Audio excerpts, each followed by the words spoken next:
of $4 on offer for either of them to win. Can't wait for the big one, Haim.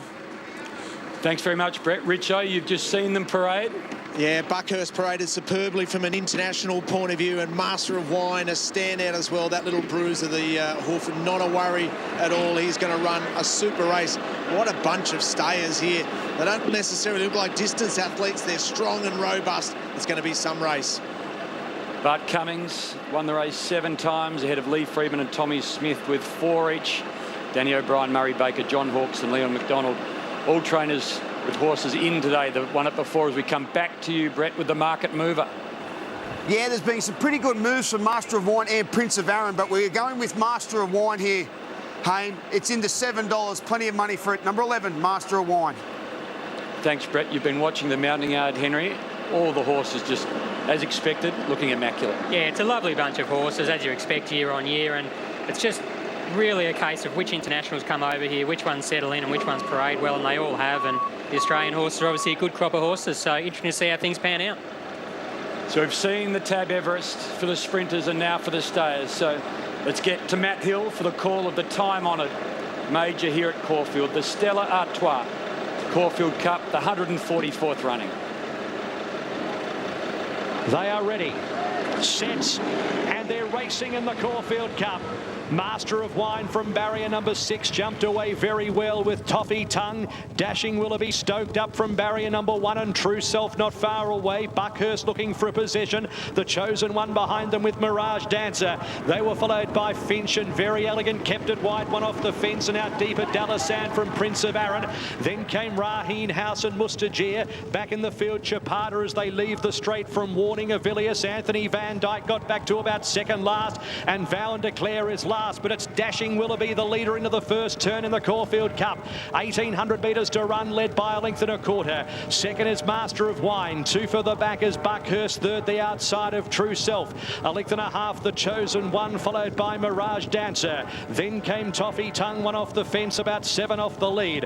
Next, the inside is Raheen House. Finch is posted wide. Then came Very Elegant, 10 off the lead. A length and a half to Warning. Next in the field is Chapada deep from Mustajir. A length and a quarter, Dallasan, Avilius, and then Anthony Van Dyke. Second last in the race, Vow and Declare, and Prince of Arran is at the tail of the field as they top the hill. Through halfway in the Caulfield Cup at the 1,200, Dashing Willoughby slowed it up 3/4, Master of Wine. A length and 3/4, True Self, and then Buckhurst. Next, the Chosen One, Mirage Dancer. Further back is Finch, 7-3 wide around Toffee Tongue and Raheen House. Then Chapada, Very Elegant, and then came Dallasan, Warning. Further back, Mustajir, Avilius, Anthony Van Dyke about to move 3 deep. Then Prince of Arran back with those is Vow and Declare. To the railway side, 800 metres to go. They stack up. Dashing Willoughby in front of Master of Wine.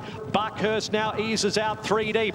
Into clear air. Finch 4 deep. Then True Self, the Chosen One, Chapada. Next in the field, Raheen House. It's only 8 lengths first to last. Mirage Dancer shuffled back. Toffee Tongue, Very Elegant moving now into the race. Only 3 off the lead, and back behind them, Dallasan. Anthony Van Dyke will be one of the widest around the corner. Master of Wine joined by Buckhurst. Finch deeper with Chapada. True Self cuts the corner. The Chosen One presents as a chance. Very Elegant down the outside. It's True Self, Master of Wine at the 300 with the Chosen One. And here's Very Elegant and Anthony Van Dyke below the 200. The Chosen One grabbed by Very Elegant and Anthony Van Dyke. Very Elegant and Anthony Van Dyke. It's all class. Very Elegant and in front. And the man won it. Very Elegant beat Anthony Van Dyke, the Chosen One. Fourth, Prince of Arran. Then came Finch and Avilius. Behind them, Buckhurst, Master of Wine. Further back in the field, Warning. And then came Vow and Declare, Mustajir. Chapada, Toffee Tongue, Dallasan Gap, Raheen House, Mirage Dancer.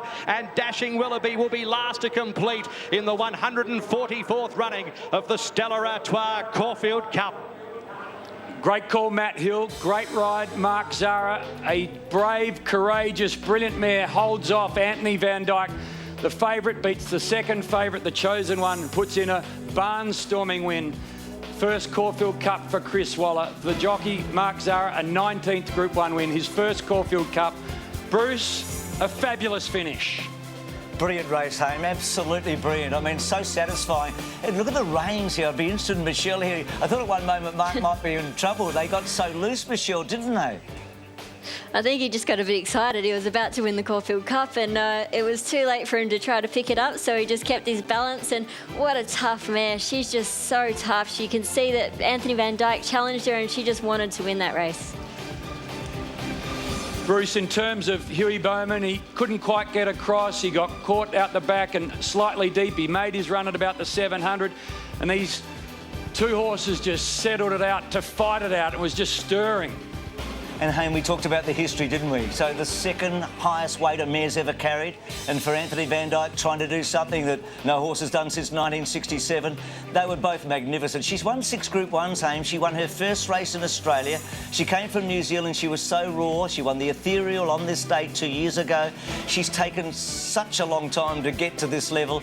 A lot of jockeys have had trouble with her. Well done to Zara. J-Mac, of course, has been so successful on her. A brilliant win, and for Chris Waller, oh boy, and what a run, the second horse, what a run. Enormous. Let's get to Mark with Chris. Well, it's one thing winning Group 1s, Mark, but what's it like winning a major? I was saying, look, I think it was crossing the line was, I've dropped my rein here, this is going to look shit house. But no, it's a great feeling. Yeah, gee, she's tough, that horse joined her and poured out, this is, to win a cup, fortunately no crowd, but to win a cup is, yeah, amazing. Tell us about her. She's not an easy horse to ride. She's hot-headed. We always knew she was going to be a star, but it's taken your soft hands to get her to relax. Yeah, I don't know if the soft hands have got her the job, but she's just, like when she gets 2,500, it was the main thing to get her in a rhythm, and I was in not a bad spot, and the stablemate was sort of putting a bit of pressure on me to go to the fence, which she didn't like, but all I wanted to do was get to the outside, and I tried to be a bit cheeky, sort of come at 10 and get out there, which I didn't get there, so I had to wait, but I went in the next set, and I had to give a bit of a razzle up on the turn, but like I say, she was very tough. Now, how's Mark Zara going to celebrate a Group 1 victory like this? I told the missus to put about 10 bottles of champagne on ice, and I suppose all we can do is drink them together. Well, I know we don't have the atmosphere here today, but hopefully you get it tonight. Well done, mate. Thanks, cheers, mate. Good on you. The one thing you hope for in an athlete is when the pressure is really on, they find again, and all the champions do, and she is one of those, Michelle. She is. Look at her face. She just wanted to win that. She's just the toughest mare, this mare, and well done to Chris Roller and the connections. Just beautifully prepared today. Great job by Mark Zara. 55 kilos is right at his minimum. He's a tall jockey. I don't think he's going to get through probably one bottle of that champagne, but he'll be definitely making the most of it tonight. And isn't this just what we love about racing? She was an unfashionably bred, big, scrawny Kiwi yearling and 2-year-old by Z out of a Dan Road mare. She's managed to beat a regally bred Galileo, Epsom Derby winner. She's just a tough, tough mare. Great training performance from Murray Baker too with the third horse, putting the blinkers on today for their grand final, and he's improved lengths. And Prince of Arran turns up again in Australia in a big heavyweight clash. Just loves the weather here, Hayne. Jamie Carr rode him to perfection, and I think Michael Walker may have pulled the wrong rein there. To your point, it's summed up well, though, and this is a great head-on shot. But Zed, at one point, I think, was standing for hundreds of dollars, not hundreds of thousands of dollars. Yeah, they paid a lot of money for this mare as a filly, as a 3-year-old filly, to come over here to Darren Weir, then Chris Waller. But early doors, she was a very, very scrawny mare, and she's just furnished, as we said in the mounting yard, forehand. And mentally, she's still a work in progress, but she's certainly a long way ahead of where she was. Well, I think Richard Freeman has found Chris Waller, and he's a wonderful horseman. Rich, to you with Chris. Well, I'm here with Chris Waller. He's won his first Caulfield Cup. He's won all the big races, but this is his first Caulfield Cup. How does that feel? It's different when you're not there, that's for sure, but it's a very special win with a very special horse. She's tough, and I thought she was beaten, to tell you the truth, at 100-metre mark, and she dug so deep. Yeah, she did, and I saw her in running. She seemed to be over-racing a little bit. She always does that, but, I thought, oh, you can't afford to do that with these international horses, but she held him off. Yeah, you're exactly right, and you think of all the negatives. Ren, you got good horses, what can beat you, and I thought that weight, 55 kilos, it might sound a lot to those watching at home, but I can assure you, Caulfield Cup history would suggest mares with 55, they don't win very often, so no. That's how good she is. No, she's a beauty. Well, this is just another feather to add to your cap, which goes with all the other staying races.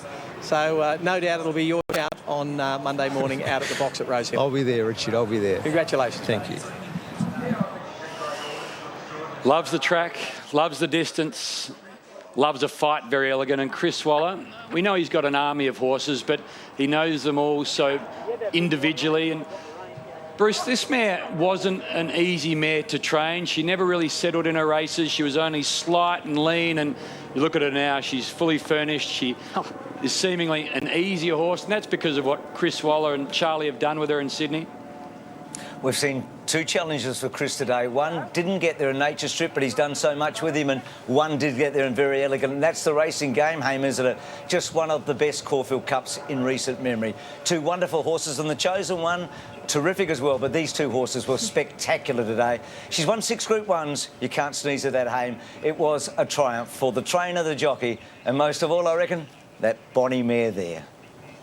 Absolutely, Bruce, and we thank you so much for joining us. I know you've been on planes today. You've been a huge part of the Everest coverage and now the Caulfield Cup. I think you're going to go and try and get 15 minutes sleep before you get to the Gabba. Wonderful to have you again, and we've asked you to come back next week. You haven't told us. I'll be here, don't worry. Very good. It's a privilege to be here on these big days, and yeah, what a win by Very Elegant today.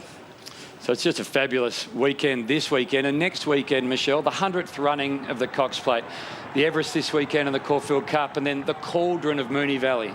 The Cox Plate's actually probably my favourite race in Australia. That dome of the Moonee Valley atmosphere, obviously we're not going to have it today because, next week because of the current situation, but it won't disappoint. It's a race of its own, and really looking forward to it. Henry, in terms of the Cox Plate next weekend, Russian Camelot, the 3-year-old, we know that there's an army of international raiders at Werribee. Mrc has been working the house down. Have you got a feel, or you just looking and watching and waiting for barrier draws and enjoying the build-up? Yeah, well, I don't think you can take anything away from Russian Camelot from his defeat at the hands of Arcadia Queen here last week. They just went at a slow tempo, and that won't be the case in the Cox Plate. So we saw Aspetar out there this morning having a spin around the valley in preparation for next Saturday.